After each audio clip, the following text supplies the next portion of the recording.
कर्मण्येवाधिकारस्ते मा फलेषु कदाचन मा कर्मफलहेतुर्भो मा ते संगोऽस्तविकर्मणि।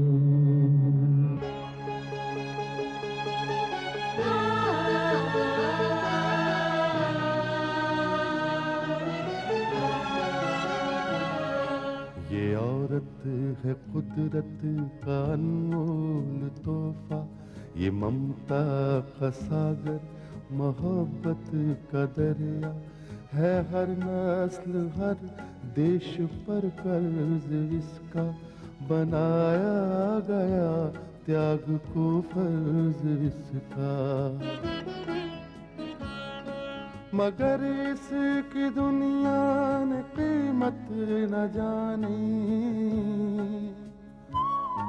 मगर इसकी दुनिया ने कीमत न जानी। अजब दास्तां है, अजब है कहानी।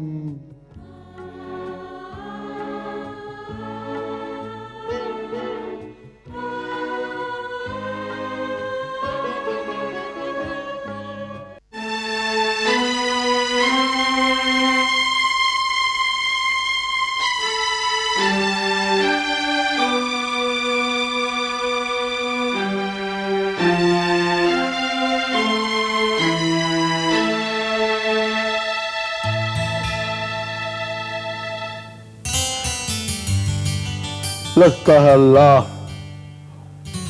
मेरे गुनाहों की सजा तुम सब लोगों को देगा, तुम सब लोगों को देगा। अरे ये कैसी बातें कर रहे हैं आप? ये सजा नहीं, अल्लाह का एहसान है हम पर कि उसने हमारे घर को बर्बाद होने से बचा लिया। बरसों की गलतफहमियां दूर हो गई, बिछड़े हुए फिर से मिल गए। सबा के अब्बा, आज ये घर सचमुच का घर बना है। इस घर में बदी की हार हुई है और नेकी जीत गई है। ये तो ठीक है बानू,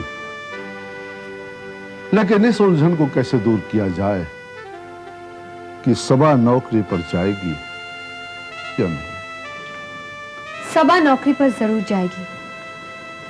प्रगति, सॉरी फरीदा, मुझे यहाँ आना ही पड़ा। सबसे पहले तो आप मेरे भैया से मिलिए, ये है मेरे रशीद भैया। आदाब। आदाब बहन आदाब। नाम तो बहुत सुन रखा था और आज अल्लाह ने तुम्हारा दीदार भी करवा दिया। बहन, फरीदा को तुमने अपने यहां जगह देकर हम पर बड़ा एहसान किया है।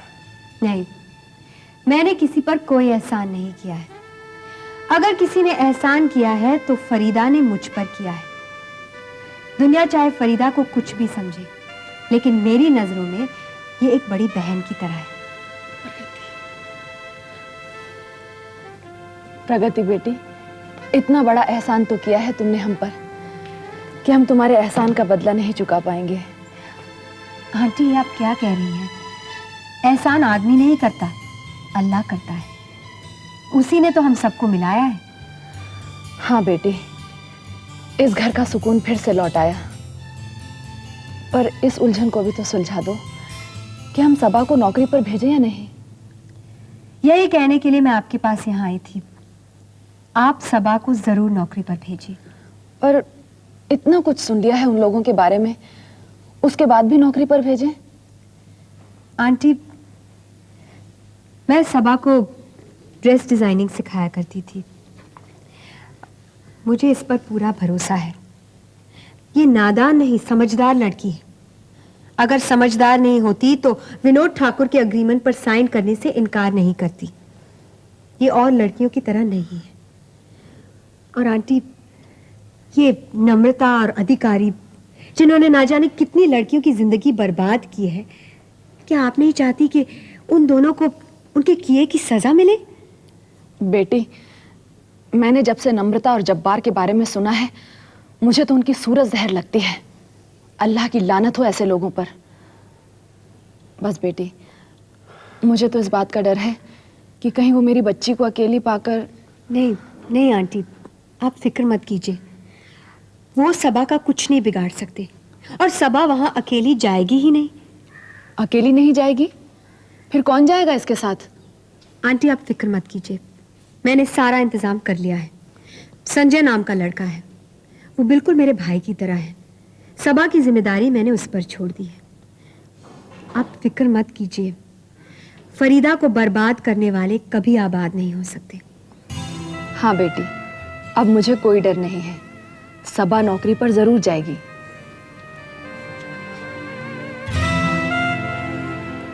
We hereby inform you that we will be dispatching the material. Good morning, very boss. soon. Morning. ये कैसेट है आपके लिए। देने वाले ने कहा इसे सुनना बहुत जरूरी है आपके लिए। कैसेट?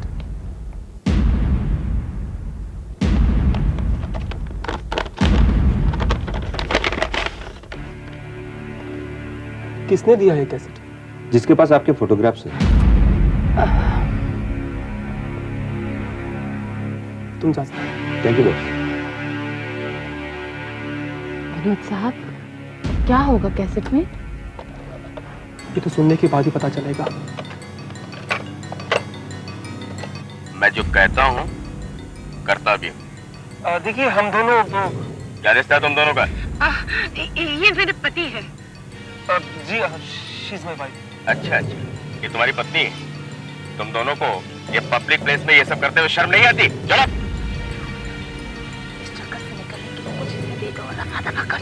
ये क्या कानाफूसी हो रही है? चलिए मेरे साथ। कहाँ इंस्पेक्टर साहब? कहाँ? पुलिस स्टेशन चलिए, वहीं रात भर रहिएगा, वहीं प्यार कीजिएगा। चलिए। देखिए इंस्पेक्टर साहब, तमीज से बात कीजिए। अच्छा, ये कोई मामूली इंसान नहीं है। अच्छा तो क्या कोई लाट साहब हैं ये? जी हाँ, बहुत बड़े आदमी के बेटे हैं। वाह, क्या नाम है बहुत बड़े आदमी का? ठाकुर रुद्र प्रताप सिंह। अच्छा अच्छा अच्छा, तो आप ठाकुर रुद्र प्रताप सिंह के सपूत हैं और आप इनकी पत्नी। अच्छा हुआ आप दोनों के बयान मैंने इस टेप रिकॉर्डर में रिकॉर्ड कर लिए।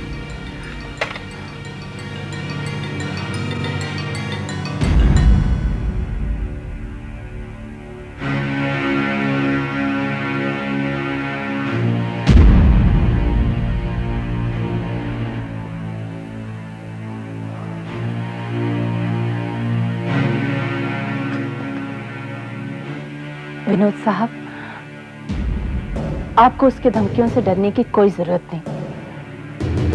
कोई जरूरत नहीं है उसे 10 लाख रुपए देने की। मनाली, मगर उसके पास हमारी मोहब्बत के सबूत हैं। इस सारी फसाद की जड़ मैं ही हूं ना, तो मैं ही निकल जाती हूँ आपकी दुनिया से। मैं आपको इस कदर परेशान होते हुए नहीं देख सकती विनोद साहब। आपसे रिक्वेस्ट करती हूँ, प्लीज प्लीज मुझे जाने दीजिए। प्लीज लेट मी गो। पागल हो गई मनाली तुम ऐसा नहीं कर सकती।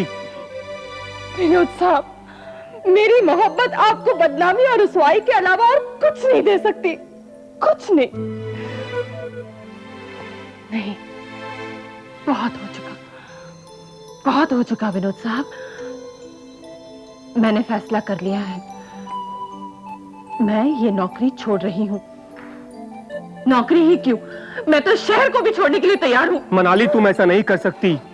तुम नौकरी नहीं छोड़ोगी और ये शहर भी नहीं छोड़ोगी। तो क्या आप मेरी मोहब्बत की इतनी बड़ी कीमत देंगे? हाँ मनाली,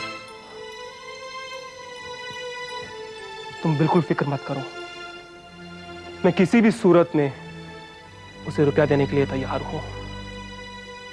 एक बार मुझे ओरिजिनल कैसेट मिल जाए और साथ में तस्वीरें मिल जाए तो मैं किसी से भी नहीं डरूंगा, किसी से भी नहीं।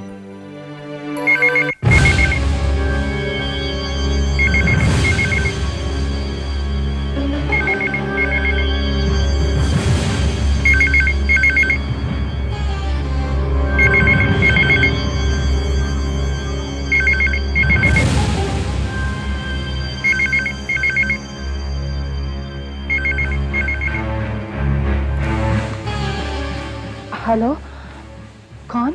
हाँ बेटे, अंकल बोल रहा हूँ। किसका फोन है? उसी ब्लैकमेलर का फोन है। तो मैं उससे बात करता हूँ।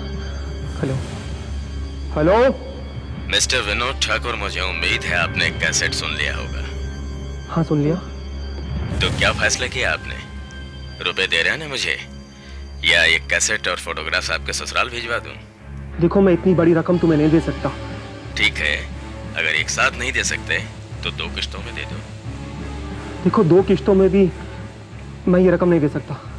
चलो हम तुम्हारी मुश्किल आसान की देते हैं, तुम 4 किस्तों में दे सकते हो। याद रहे, सिर्फ 4 किस्तों में। देखो मैं विनोद ठाकुर, इसके आगे अब और कोई बात नहीं होगी। अगर इस तरह भी तुम रुपए नहीं दे सकते तो मजबूरन मुझे। नहीं, देखो मैं तैयार हूँ। मैं तुम्हें 4 किस्तों में रुपया देने के लिए तैयार हूँ। तो ठीक है, ये रकम मुझे हर महीने की 10 तारीख को मिल जानी चाहिए। 2.5 लाख इस महीने की 10 तारीख को, यानी कल, और फिर हर महीने की 10 तारीख को पेमेंट हो जाना चाहिए। मुझे मंजूर है। मैं ये रकम तुम्हें कहाँ दूंगा? तुम कल यारी रोड पर रकम लेकर चले आओ। मेरा आदमी तुमसे रकम वाला बैग ले लेगा। मगर याद रहे, इस बात की खबर पुलिस को ना हो। कल 10 बजे यारी रोड।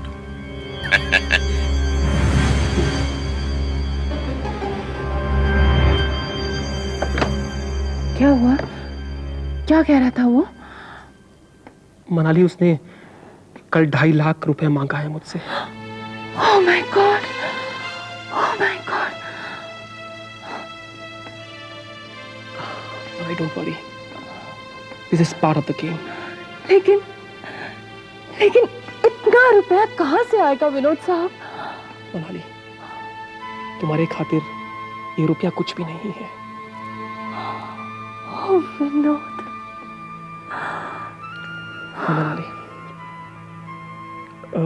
मनाली, मुझे एक ज़रूरी काम से बाहर जाना है।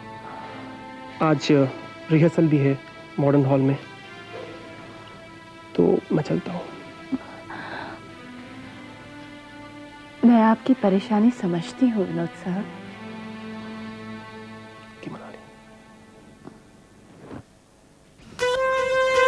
Good morning sir. मॉर्निंग सबा। हेलो। हेलो। सबा, मैं एक ज़रूरी काम से बाहर जा रहा हूँ। आज कुछ नए डिज़ाइंस के सैंपल्स आने वाले हैं। नए डिजाइन के सैंपल्स? हाँ, वो डिज़ाइन के सैंपल आने वाले हैं। तुम वो डिज़ाइंस को देख लो, अगर कुछ मॉडिफाई करना है तो कर लो और एक नया डिज़ाइन बना लो। ठीक है, लेकिन सर ये डिजाइन्स आ कहाँ से रहे हैं? सबा, एक नई डिज़ाइनर है, सूरज जी तुम्हें सब समझा देंगे। तुम सूरज जी को मिल लो। ठीक है सर, मैं चलती हूँ। और एक बात, काम खत्म होने के बाद तुम मुझसे मिलना जरूर। हाँ जी सर।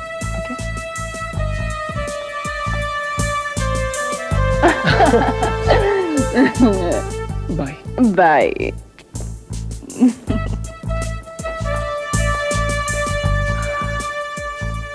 विनोद, आग से खेलने की कोशिश नहीं करना। हाथ ही नहीं, पूरे जल जाओगे। Can I come in? Come in, आओ आओ बैठो। Thank you. बोलो, क्या खबर है? प्रगति, खबरें तो इसी ऑफिस की हैं। मतलब ये कि डिजाइनर अवार्ड जीतने के लिए जबरदस्त होड़ है। विनोद ठाकुर जी जान से कोशिश कर रहे हैं कि अवार्ड उसी को मिले। कोशिश हम भी तो कर रहे हैं। हाँ प्रगति, कोशिश तो तुम भी कर रही हो, लेकिन तुम दोनों की कोशिशों में जमीन आसमान का फर्क है।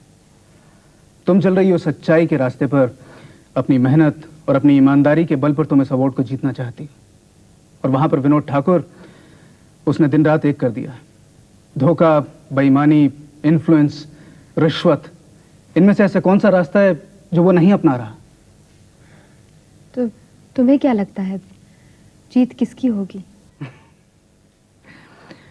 तुमने मुझसे एक बहुत ही उल्टा सवाल पूछा है।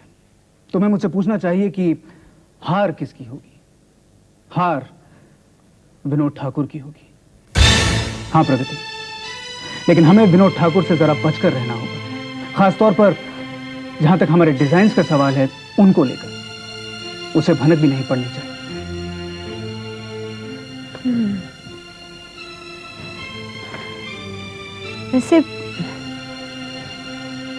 वैसे करण, इसके लिए एक तरीका है। हम अपनी डिजाइन्स को पेटेंट करवा सकते हैं। प्रगति, क्या तुमने हमें इतना लापरवाह समझ रखा है? हमने अपने हर डिजाइन को पेटेंट करवा लिया, लेकिन फिर भी हो सकता है कि वो उन्हें कॉपी, उनकी नकल करने की कोशिश करे? अगर वो ऐसा करेगा ना, हम उस पर मुकदमा दायर करेंगे। हम उसका एक्सपोर्ट लाइसेंस भी कैंसिल करवा सकते हैं।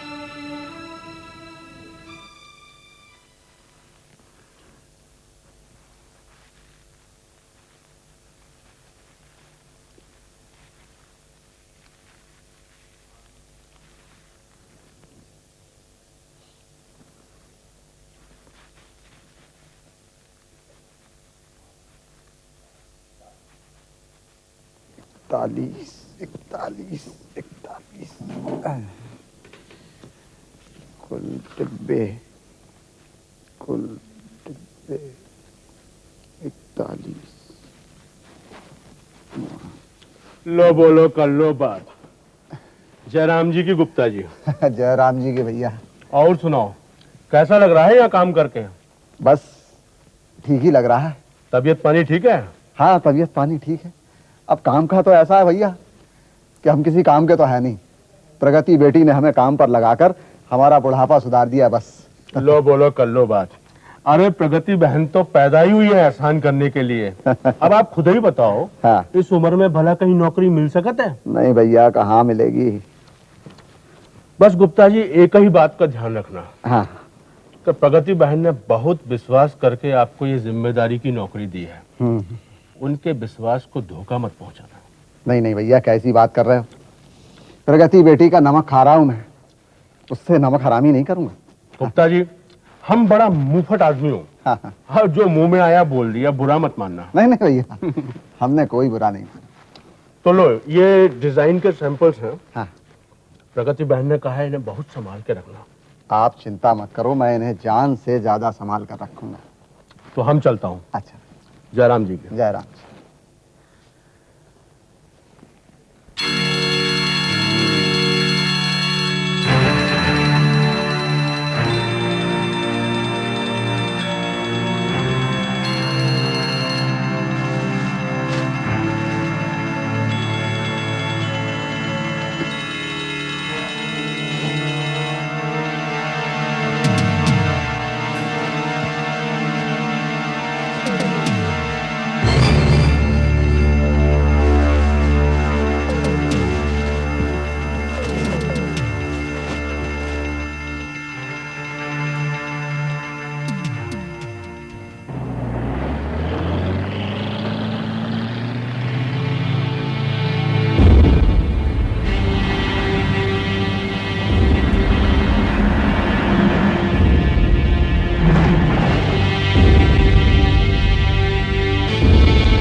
मिस्टर विनोद ठाकुर, बैग जमीन पे रख दो।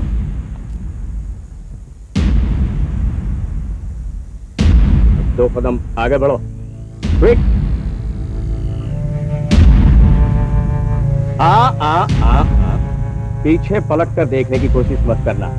चुपचाप वहीं खड़े रहो, तब तक मैं बैग चेक कर लेता हूं। मुझे वो कैसेट और तस्वीरें चाहिए।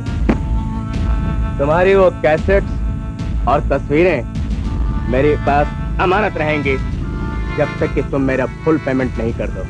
ओके?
क्या बात है, इतनी उदास क्यों बैठी हो? उसे 2.5 लाख रुपए दे आया। हाँ मना ली, और कोई चारा भी नहीं था ना। विनोद साहब, आप मेरी फिक्र करना छोड़ दीजिए, पुलिस में रिपोर्ट दर्ज कीजिए।